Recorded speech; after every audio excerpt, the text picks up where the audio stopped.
Ludum Dare Compo is a game dev event where developers around the world make a game alone in only 48 hours, based around a central theme. And when LD57 dropped the theme Depths, I instantly knew I wanted to make a cave exploration game.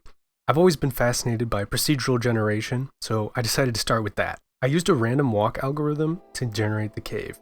Basically, you make a big grid of terrain tiles, choose a starting point to delete, and then you walk in a random direction, and then you do it again. Then you do this like 1,000 times, and you get something that looks like a cave. But then the cave kind of goes everywhere, and I wanted to have a bit more direction to the levels. So I use multiple walkers. I make a big random cave like this, and then I slightly increase the probability of going down, run the walker again, and we get a drop down like this. Then I repeat the process 2 more times, and we get this! There's open areas to explore, connected by these little drop down sections. Awesome! Next, I added in a player character.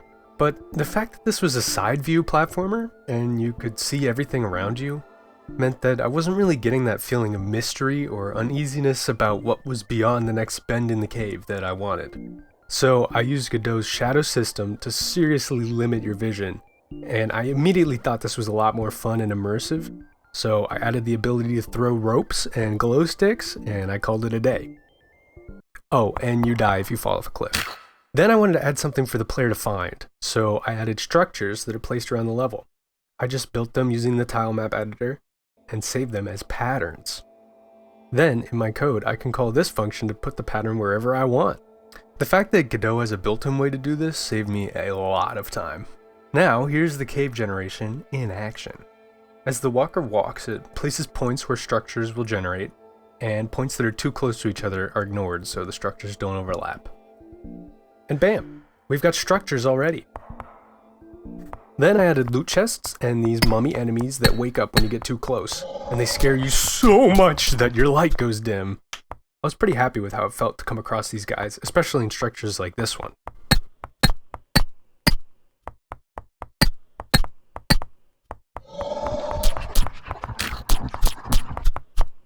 While I was building these structures, I was careful about how I placed the stone tiles, making sure to hide most of the wood behind the stone.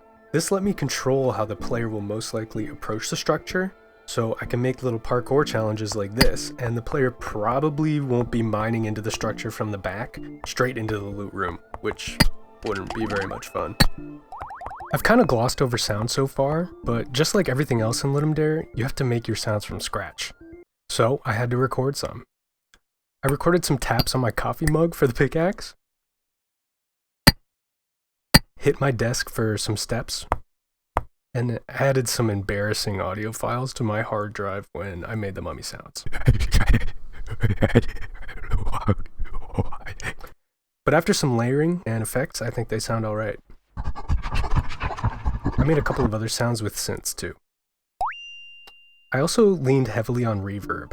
I was inspired by this devlog by Stasis for his game Deeplands, where he explains how he changed the reverb parameters dynamically based on the shape of the cave around you. I made a quick and dirty version of this using 3 raycasts and the built-in Godot reverb audio effect, and it really carries the sound design of the game. Check it out.